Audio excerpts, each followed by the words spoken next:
혹시 2500년 전에 이미 완성된 성공의 비밀이 있다면 어떠실 것 같으세요? 놀랍게도 그 비밀은요, 오늘날 우리에게 그 어느 때보다 더 절실하게 필요할지도 모릅니다. 지금부터 그 핵심을 같이 한번 파헤쳐 보겠습니다. 여러분, 한번 잠시만 생각해 보세요.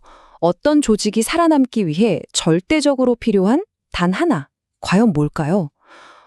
막대한 자본? 아니면 누구도 따라올 수 없는 기술력? 그것도 아니면 압도적인 재능을 가진 사람들. 이 모든 걸 다 가졌다고 해도요, 이게 없으면 그냥 와르르 무너져 버리는 거죠. 자, 여기 한 회사가 있다고 상상해 볼게요. 아이디어는 정말 세상을 바꿀 만큼 기가 막힙니다.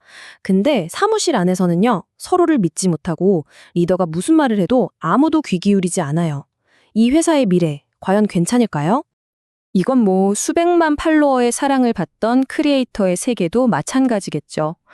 딱 한 번의 거짓말로 팬들의 믿음을 저버리는 순간, 그가 쌓아 올린 모든 게 정말 하루아침에 신기루처럼 사라지는 겁니다. 자, 이번엔 예산도 아주 넉넉하고 계획도 완벽한 프로젝트가 있습니다. 근데 문제가 있어요. 팀원들이 리더가 한 약속을 지킬 거라고 아무도 믿지 않는 거죠. 이 프로젝트, 과연 제대로 굴러갈까요? 이미 동력은 꺼진 거나 다름없습니다. 이 모든 실패의 중심에는요, 딱 하나의 공통된 원인이 있습니다. 바로 신뢰의 붕괴입니다. 바로 이 근본적인 문제, 신뢰에 대해서요, 어쩌면 인류 역사상 가장 깊은 통찰을 담은 대화가 아닐까 싶은데요. 지금부터 우리는 2500년 전으로 시간여행을 떠나서 공자와 그의 아주 똑똑한 제자였던 자공이 나누었던 이야기 속으로 한번 들어가 보겠습니다. 어느 날이었어요. 제자 자공이 스승에게 툭 질문을 던집니다. 스승님, 정치를 잘 한다는 것, 그러니까 나라를 이끈다는 것의 본질이 대체 뭡니까? 이건 사실 리더십에 대한 가장 근원적인 질문이기도 하죠. 공자는 아주 명쾌하게 딱 세 가지를 짚어줍니다. 첫째, 족식. 백성들이 배를 굶주리게 해선 안 된다는 거죠. 둘째, 족병. 외부의 위협으로부터 나라를 지킬 힘이 있어야 한다. 그리고 마지막, 민신. 바로 백성들이 리더와 국가를 믿어야 한다는 겁니다. 어때요? 경제, 국방, 그리고 신뢰. 정말 완벽하고 합리적인 시스템처럼 보이죠? 그쵸?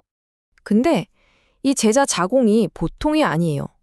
여기서 멈추지 않고 정말 날카롭게 파고들죠. 스승님, 알겠습니다. 그런데 만약에 정말 최악의 상황이 와서 이 셋 중에 하나를 반드시 포기해야만 한다면 뭘 가장 먼저 버려야 합니까? 이거야말로 리더의 진짜 역량이 드러나는 극한의 질문 아니겠어요? 공자의 대답은 정말 단호하고 또 어떻게 보면 좀 놀랍습니다. 딱 한마디였어요. 군사력을 버려라. 아니, 당장 나라를 지키는 물리적인 힘? 국방력을 먼저 포기하라니요? 외부의 공격에 그냥 무방비 상태가 될 수도 있는데 말이죠. 언뜻 보면 좀 이해가 안 되는 선택입니다. 자, 이제 군사력은 버렸습니다. 남은 건 두 가지죠. 당장 먹고 사는 문제인 식량, 그리고 눈에 보이지 않는 가치인 신뢰. 자공은 여기서 멈추지 않고 마지막 질문을 던집니다. 스승님, 그럼 이제 남은 식량과 신뢰 중에서 또 하나를 버려야 한다면 그때는 뭘 버려야 합니까? 생존 그 자체와 공동체의 존립 기반 사이의 선택이라. 자, 이제 여러분께 한번 여쭤볼게요. 만약 여러분이 리더라면 이 순간 뭘 선택하시겠어요? 정말 어려운 문제죠. 공자의 대답은요, 그야말로 충격 그 자체입니다. 식량을 버려라. 아니, 잠깐만요. 이게 말이 되나요? 당장 배를 채워줄 밥그릇보다 더 중요한 게 있다니요? 여기서 우리는 잠시 멈춰서 생각해야 합니다. 이게 과연 현실적인 대답일까요? 리더가 정말 사람들을 굶겨도 된다는 그런 뜻일까요? 이어서 공자는 그 이유를 설명합니다. 자, 바로 이 문장. 이게 이 모든 이야기의 핵심입니다. 공자의 진짜 뜻은 사람들 굶겨 죽여라. 이게 절대 아니에요. 굶주림 같은 물리적인 고난은 언젠가 닥칠 수 있는, 어찌 보면 피할 수 없는 현실이라는 겁니다. 사람은 누구나 언젠가 죽음을 맞이하잖아요. 하지만 신뢰가 무너지는 건 완전히 차원이 다른 문제라는 거죠. 신뢰가 사라진 공동체는 그 어떤 위기도 함께 이겨낼 수가 없고요. 결국 내부에서부터 스스로 붕괴하고 맙니다. 죽음은 개인의 끝이지만 불신은 우리 모두 공동체 전체의 끝이라는 정말 무서운 통찰인 거죠. 이 신뢰를 뜻하는 한자, 믿을 신자를 한번 뜯어볼까요? 보세요. 사람 인자 옆에 말씀 언자가 붙어 있죠? 의미가 정말 명확해요. 사람이 한 말은 지킨다. 즉, 약속을 지키는 그 행위 자체가 바로 신뢰의 본질이라는 겁니다. 자, 그럼 이 2500년 전의 이야기가 지금 이 빛의 속도로 변하는 디지털 시대에 사는 우리랑 무슨 상관이 있을까요? 한번 21세기로 이 지혜를 소환해 보겠습니다. 신뢰는요, 그냥 뭐 좋은 마음, 착한 마음 이런 게 아니에요. 우리 사회가 돌아가게 만드는 보이지 않는 운영체제, 바로 OS 같은 겁니다. 아무리 최신형 슈퍼컴퓨터라도 OS가 없으면 그냥 고철덩어리잖아요. 그것처럼 신뢰라는 OS가 없으면 아무리 뛰어난 개인이나 조직이라도 제대로 기능할 수가 없다는 거죠. 공자의 이야기를 현대판 우화로 한번 바꿔볼까요? 여기 시장을 압도하는 제품, 식량과 강력한 자본력, 군사력을 가진 CEO가 있습니다.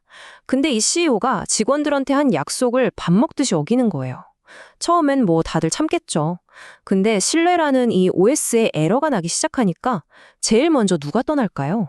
맞아요. 최고의 인재들이 먼저 이 시스템을 탈출하기 시작합니다.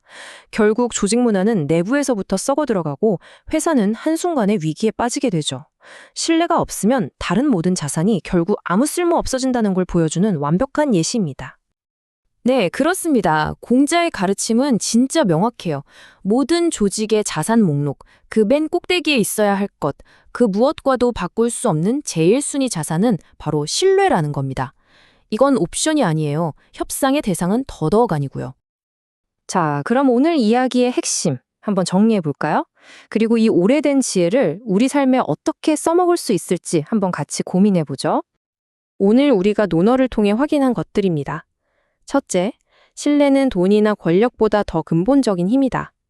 둘째, 신뢰는 말과 행동이 똑같을 때 그 정직한 순간들이 차곡차곡 쌓여서 만들어지는 자산이다. 셋째, 신뢰는 그냥 소프트 스킬 같은 게 아니라 모든 걸 가능하게 하는 단단한 기반이다. 그리고 마지막으로 한번 금이 가면 그 어떤 것보다 회복하기 어려운 세상에서 가장 비싼 자산이라는 것 꼭 기억해야 합니다. 이제 이 질문은 2500년 전의 공자가 아니라 바로 우리 자신에게로 향합니다. 여러분의 세상, 그러니까 여러분의 팀과 조직, 또 가족과 친구 관계 속에서 나는 지금 신뢰라는 화폐를 잘 쌓고 있나요? 아니면 혹시 나도 모르는 사이에 이 가장 소중한 자산을 야금야금 잃고 있는 건 아닐까요? 2500년 전의 이 질문은 오늘 바로 당신의 삶에 무엇을 묻고 있습니까?